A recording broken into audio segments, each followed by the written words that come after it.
at lincolnprintersinc.com.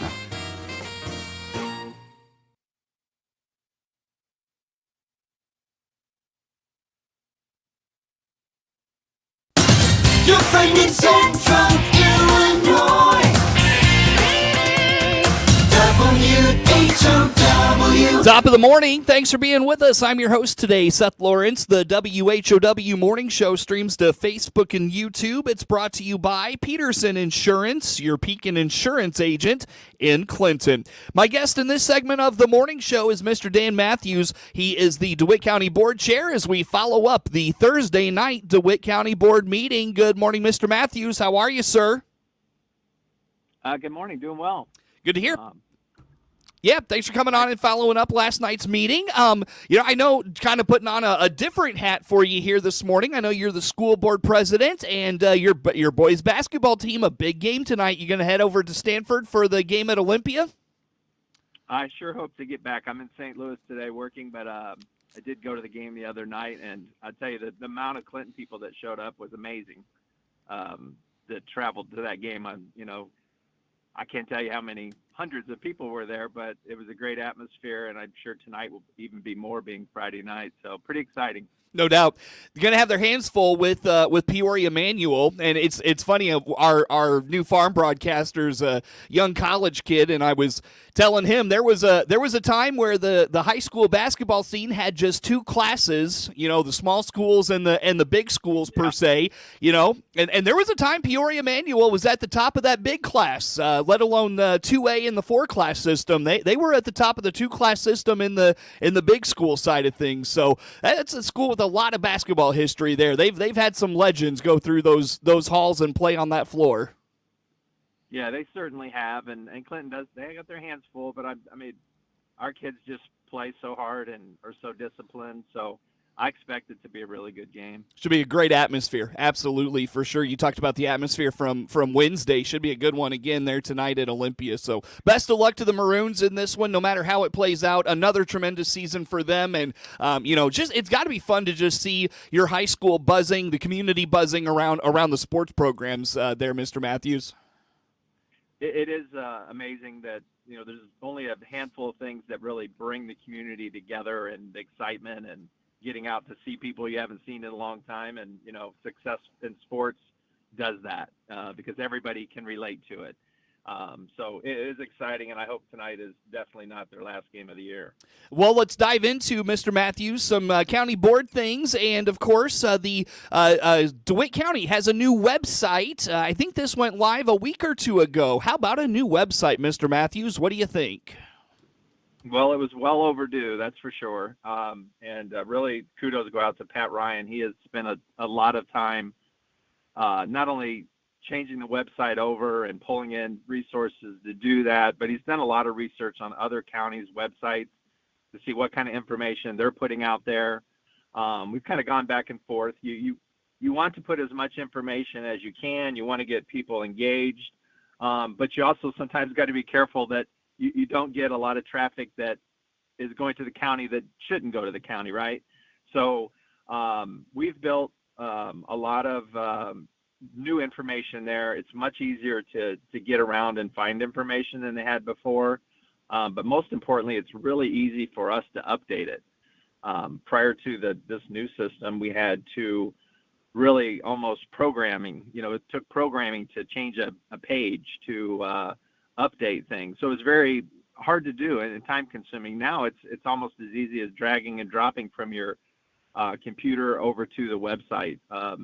Yesterday we had two documents that normally would have probably taken us a week or so to get up on the site, and Pat was able to put them up in just a few minutes. And those were, if you go into some of the events coming up, we work with Workforce Investment Solutions out of Macon County, and they have a couple events coming up that are for job training and some really cool events that they have in the next few weeks. So we were able to post those in a few minutes, and that's just things we couldn't do before. So we want it to be a lot more informative to residents of DeWitt County and just easy to use. So we're hoping that everybody's going to find that. And I'll tell you, we've had, I think, almost 1,700 hits already on the website.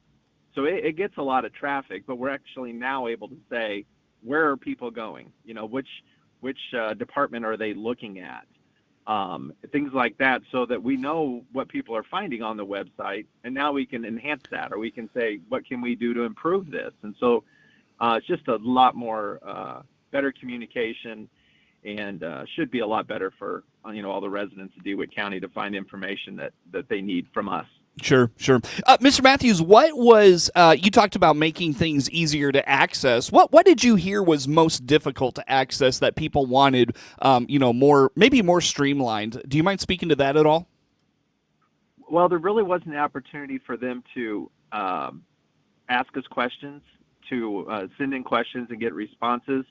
But the way the website was just set up, a lot of the information, you had to click through 3 and 4 pages to get to the information you wanted. Totally. So if it has to do with, tax assessments or voting or, how to early vote, things like that, you had to click through many pages. Now each individual department has its own web page with its information. So you can go directly to it without going, I'm starting at one point and just really guessing, right? You just kind of click till you find the information. Well, now everybody has their own page, their own content, their input on the content, so that, what they feel is relevant, we can get on there quickly. When it comes to the website itself, Mr. Matthews, when did this process kind of get going? This felt like very under the radar to me. I got a notice that this was new a week or two ago, and I thought, man, I didn't even know they were working on the website. When did you all start this process?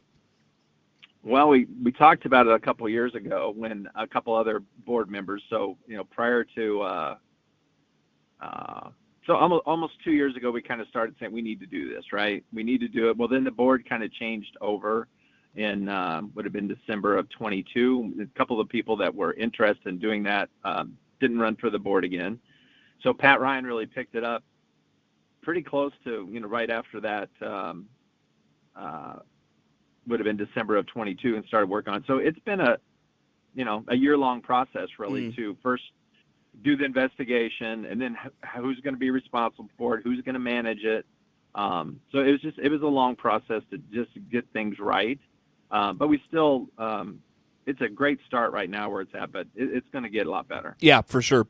What did you find in terms of just making things easier to access? What did you find, that was most accessible that you thought the public would find easiest from your perspective, Mr. Matthews?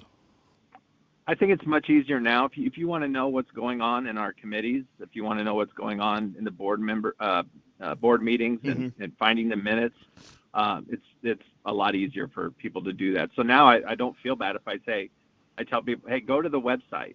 If you want to see when our events are coming up, go to the website. If you want to see the minutes, go to the website, because it's now easy to find. There's nothing worse than somebody telling you, hey, go to your website, and they go there and get frustrated because they can't find the simplest of things, right? Yeah.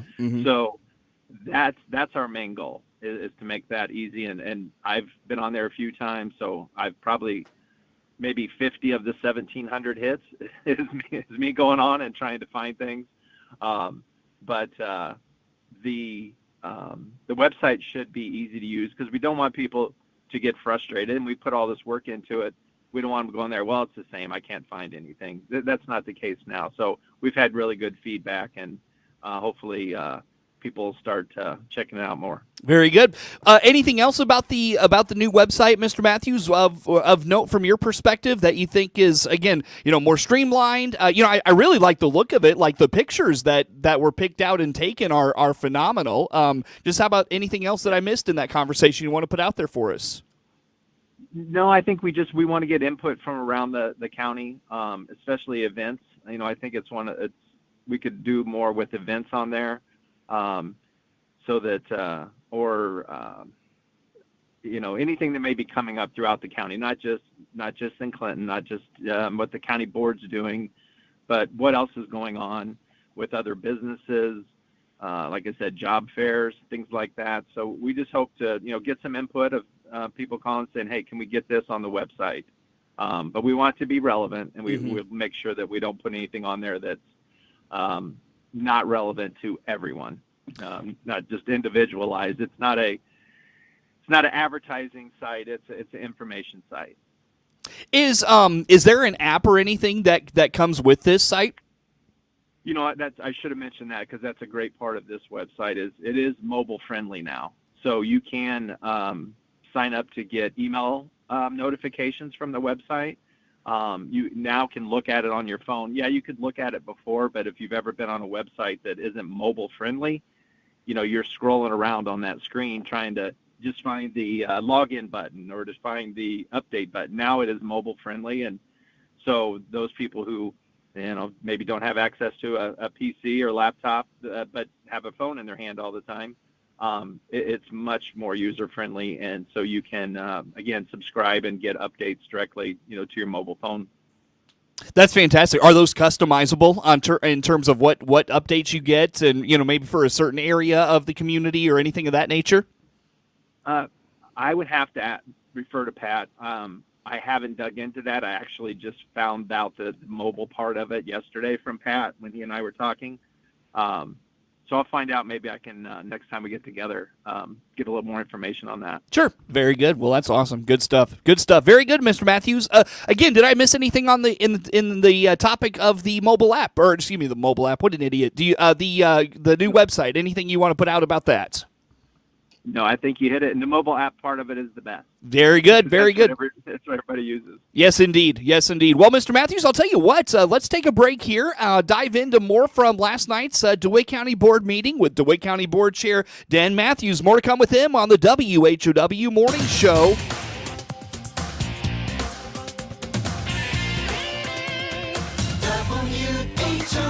WHOW.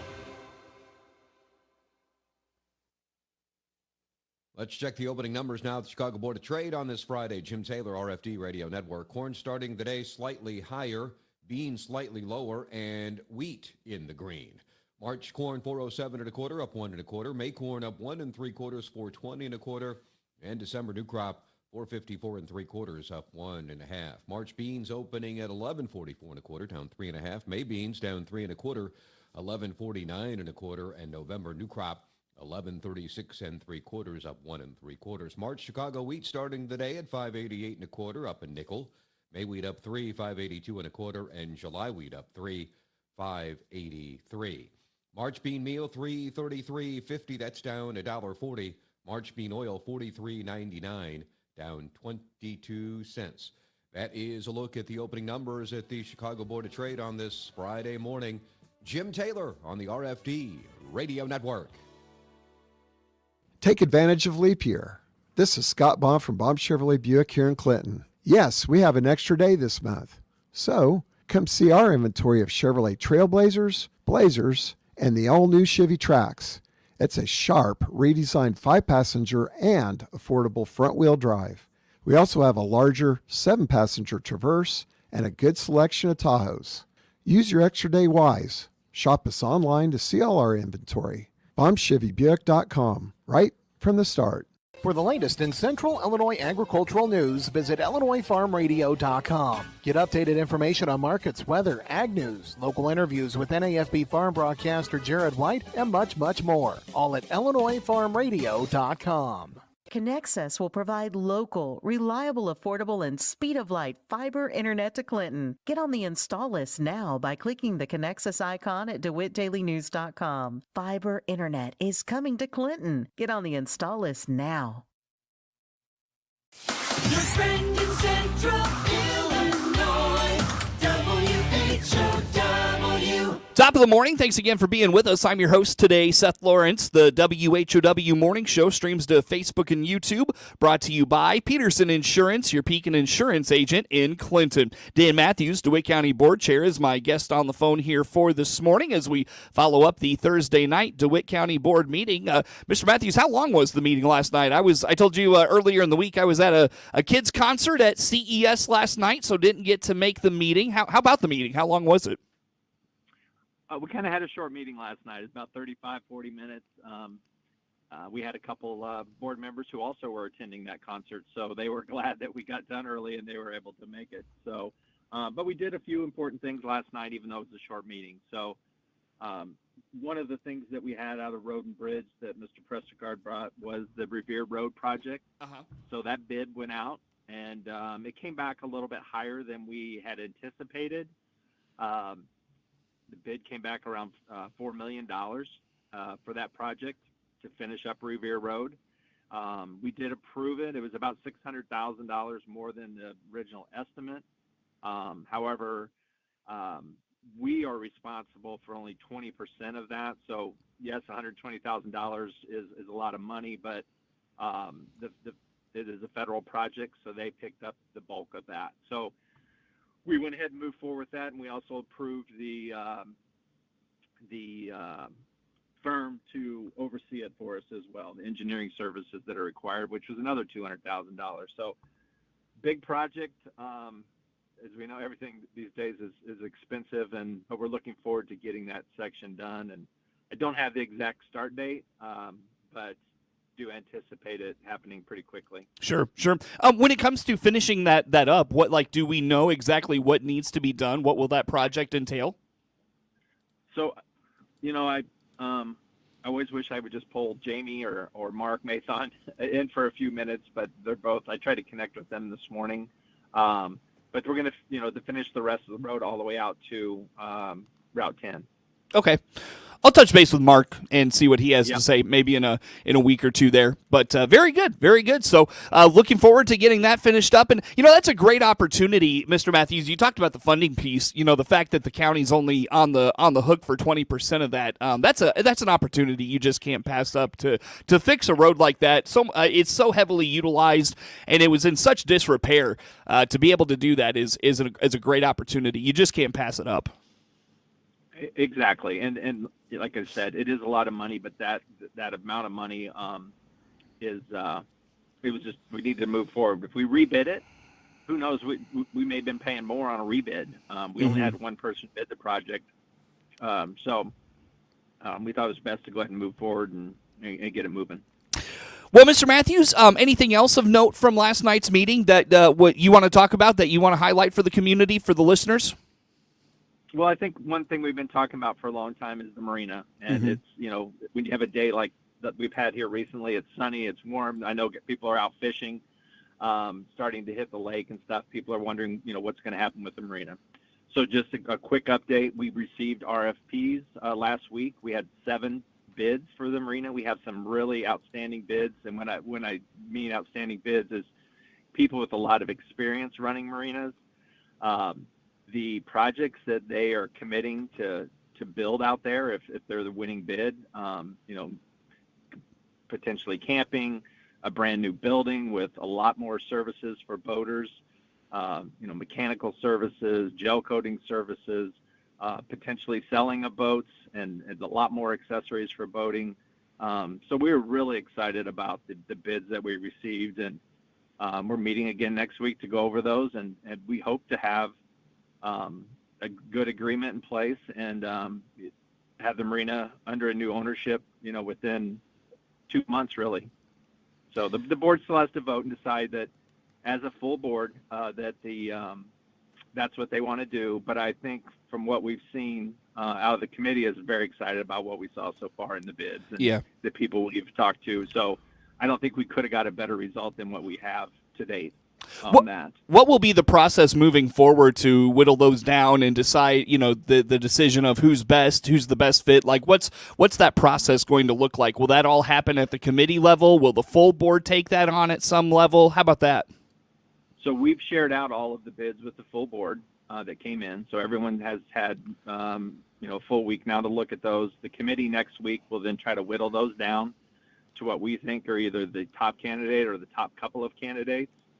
And then present those to the full board, and at the next meeting, and from there vote on the winner of the bid as such. And but even though we're just meeting as a committee, we're sharing out the comparisons between the bids.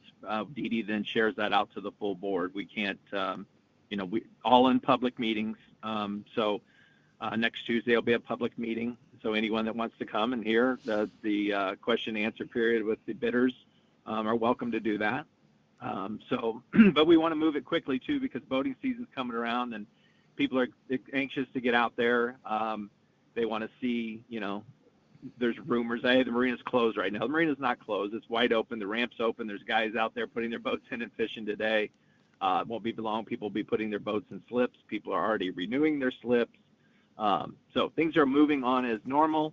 And I think people are going to be very happy of what they see coming out the marina. Will the legal side of that take very long in terms of the ownership piece and all the signing of paperwork, and will that take long in terms of just all of that stuff that has to happen? I hope not, because I think we've been preparing for it. Mm-hmm. And we'll pull in whatever resources we need to get that done quickly. But I can tell you that the people that have bid on it have shared their finances with us. Some have shared their banking agreements already, so they're ready to move with it. And so we'll move as quickly as allowed, that we stay within all the regulations and rules we have to as a government entity. But I think it'll happen pretty quickly.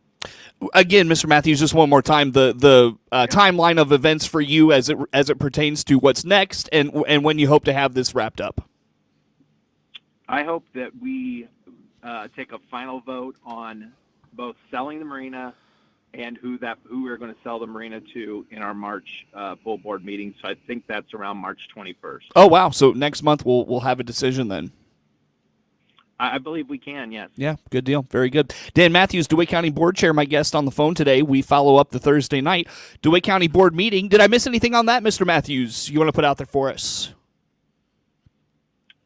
Just as anything else on the meeting? No, the marina. Sorry, the marina topic. Yep. No, all right. Sorry. If it's okay, Mr. Matthews, I wanted to jump. I noticed in an older new business item, funding for the DCDC. I've got Kurt Holman on my show every month. He talks a lot about hoping to renew the DCDC relationship with entities like DeWitt County, City of Clinton, Farmer City. How about this? Yeah, so Kurt met with us back in the fall, and we talked a little bit about, we were kind of finishing up budgeting. Didn't have really a specific project or anything like that, but we had set aside in this year's budget $100,000 to potentially fund a portion of DCDC. So Kurt came back to us, the Finance Committee, talked about their budgeting requirements, things that they need moving forward. And so we approved $30,000 to be paid out to them here relatively quickly to help with their budgeting. And then their budget cycle is May for their annual budget. And so after that budget, he's going to come back and present to us again. And we will look then to do another funding for DCDC sometime, after May, before August, before we do the next year's budget already. So okay. They're a great partner. They're doing some really good things in the community. Got Sure. great business leaders. Yeah, so they're running strong again now, which is good. Yeah, So Mr. Matthews, I don't help support. I don't mean to do this to you. I apologize. Dan Matthews, DeWitt County Board Chair. Our guest on the phone. Network News is now. The Big 1520 WHOW Clinton 92.3